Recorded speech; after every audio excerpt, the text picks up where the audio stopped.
सिगांथारावनो गासै निउस नायगिरि बिथांमोननिसिम United फराम of एक्स एनडिपिनिफ्राय गाहाम हामलायनायखौ बावहरग्रोनाय थाबाय। दिनै जोङो बे निउसाव फैनायनि जाहोनानो जाहैबाय दिनै इउनाइटेड फराम अफ एक्स एनडिपि आरो आसामनि गिबि मन्थ्रि मानगोनां डक्टर हिमन्त बिश्व शर्मा सारजों जोङो जोंनि माखासे प्रब्लेमफोरखौ लानानै जोङो सावरायनाय जादों। आरो बेनि सिगांनो जों बुंनो लुबैदों जि मैयासो भुटाननिफ्राय गबोनाय जोंनि लोगोफोर सा 6 बिथांमोनखौ जोङो इउनाइटेड फराम अफ एक्स एनडिपिनिफ्राय बरायनानै लाग्रोयो। दायो जोङो बेखौनो फोरमायनो सानदों दिनै जोंनि जि एक्स एनडिपिनि समस्या बेखौ लानानै जों जि सावरायबाय बेवहाय गिबियाव जों केसखौनो सावरायनाय जादों। बेसेबांनाखि NIA केसआव दङ बिथांमोना दिनै 2 डेथ पेनाल्टि मोननानै दङ, 7 लाइफ इमप्रिजनमेन्ट मोननानै दङ। बेनि अनगायैबो गासै 50 NIA आव दिनै जेल जानांबाय थादों। दा बिथांमोननि केसखौ बोरैबा उइथड्र खालामनो हागोन आरो बेखौ सेन्ट्रेलनिफ्राय स्टेटआव लाबोनानै बोरै थाबैनो फोजोबनो हागोन बिनि सायाव मोनसे राहा लामा लानो थाखाय सावरायनाय जादों।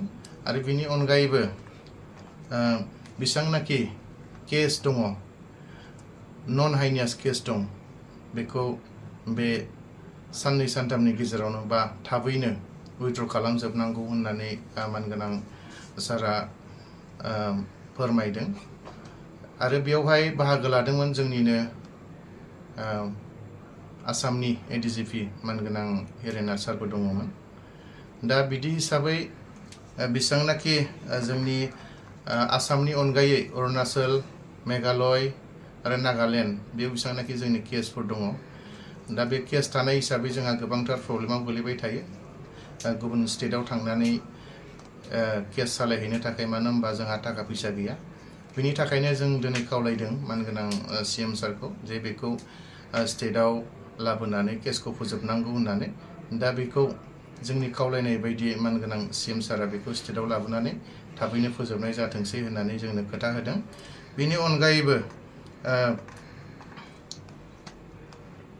माथियासनि जि एक्स ग्रेसियानि जि भेरिफिकेसन बेखौ थाबैनो खालामजोबनानै थाबैनो होजोबनाय जाथोंसै होननानै बिथाङा जोंनो खोथा होदों। आरो बेनि अनगायैबो बेसेबांनाखि जोंहा बैसो दंबावो, जायफ्रा बैसो दङ बिथांमोनखौ पेरामिलिटारियाव जिखुनु SSB आनो जा बा CISF आनो जा, आसाम राइफलानो जा, BSF आनो जा बेवहाय थिसननाय जाथोंसै होननानै बिथाङा जोंनो फोरमायदों। बेनि अनगायैबो स्टेटआनो जा BTR आनो जा बेयाव बेसेबांनाखि 3rd ग्रेड 4th ग्रेडआव दङ बेयावबो थिसननाय जाथोंसै होननानै बिथाङा जोंनो खोथा होनाय जादों। आरो बेनि अनगायैबो केसफोरनि सायाव बिजिरनो थाखाय बा सासे PP थिसननाय जाथोंसै होननानै बिथाङा जोंनो फोरमायदों। बेखिनियानो। आरो बेनि अनगायैबो जोंहा गोबांथार गोमानानै दङ, जेरै भुटानाव अल क्लियार 2003 आव जोंहा माखासे दैदेनगिरिफोर गोमानानै थाबोदों। दिनै जों आसा खालामदोंमोन मैया जि गबोदों बेयावनो बिथांमोननि महरखौ जों नुनो मोनगोन, नाथाय जों दिनै नुनो मोनाखिसै। बेजों लोगोसे जोंहा नागालेण्डआव 7 मानसि दैदेनगिरिफोर गोमादों। बिथांमोनखौबो संदाननानै दिहुननो थाखाय जोङो गभर्नमेन्ट अफ आसाम बेखौ जोङो दिनै खावलायदों। बिथांमोना दंबा दं, गैयाबा गैया बेखौ जोंनोहाय फोरमायनानै होनांगौ। बेखौ जोङो दिनैहाय मानगोनां सारनिसिम जोङो आपिल खालामदों। बेनि अनगायैबो जोंनि जि रिहेबिलिटेसन हार्डक'र हिसाबै 678 बेनि सायावबो जों सावरायदों आरो बेखौ डिसेम्बर मासाव होनाय जाथोंसै होननानै मानगोनां CM सारा जोंनो खोथा होदों। आरो बेनि अनगायैबो जेसेबांनाखि मिलिशिया दङ बिथांमोननोबो माबा मोनसे स्किमनि गेजेरजों माबा मोनसे आसुनिनि गेजेरजों बेखौ सुफुंनाय जाथोंसै होननानै दिनै मानगोनां CM सारा जोंनो खोथा होदों।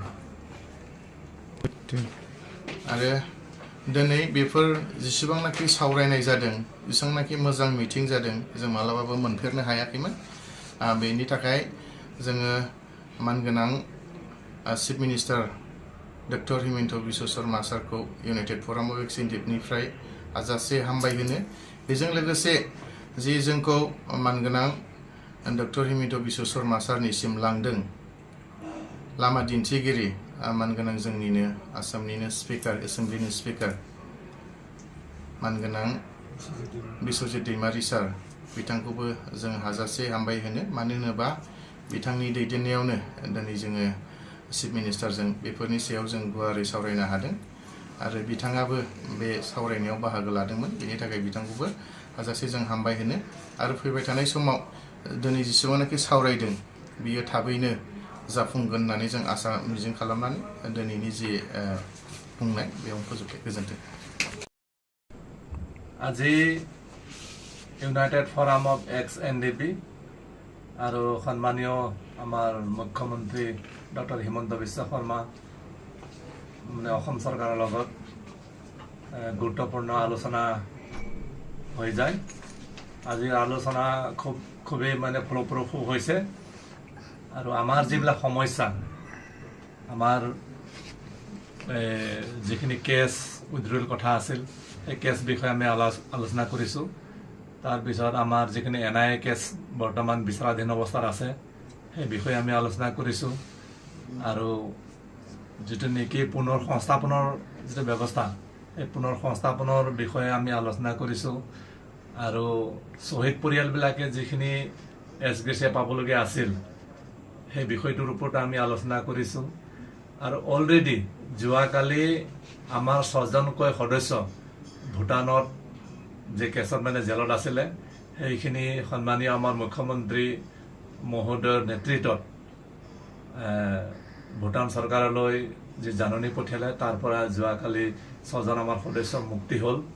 তাৰপিছত এই আমাৰ চুবুৰীয়া ৰাজ্য নাগালেণ্ড, অৰুণাচল, মেঘালয়, পশ্চিমবংগ এইবিলাকত যিখিনি আমাৰ সদস্য আজিও মানে কেছত আছে সেই কেছবিলাকৰ বিষয়ে কেছখিনি কেনেকুৱা মানে নিষ্পত্তি কৰিব পাৰি সেই কেছ নিষ্পত্তিৰ বিষয়ে আমি আলোচনা কৰিছোঁ আৰু আমাৰ চাকৰি বাকৰিৰ ক্ষেত্ৰত আমাৰ ৰিক্ৰুইটমেণ্ট স্পেচিয়েলি পাৰামিলিটাৰী ফ'ৰ্চ, অসম পুলিচ ইয়াত মানে ৰিক্ৰুইটমেণ্টৰ বিষয়ে আমি কথা পাতিছোঁ আৰু 3rd গ্ৰেড 4th গ্ৰেড চাকৰিৰ বিষয়ে আমি কথা পাতিছোঁ। এই গোটেইখিনি মিলাই আমি সম্পূৰ্ণৰূপে মানে পজিটিভ এটা সিদ্ধান্তত উপনীত হ'ব পাৰিছোঁ। আজিৰ আলোচনাটো খুবেই মানে ফলপ্ৰসূ হৈছে বুলি আমি ক'ব বিচাৰোঁ। ধন্যবাদ।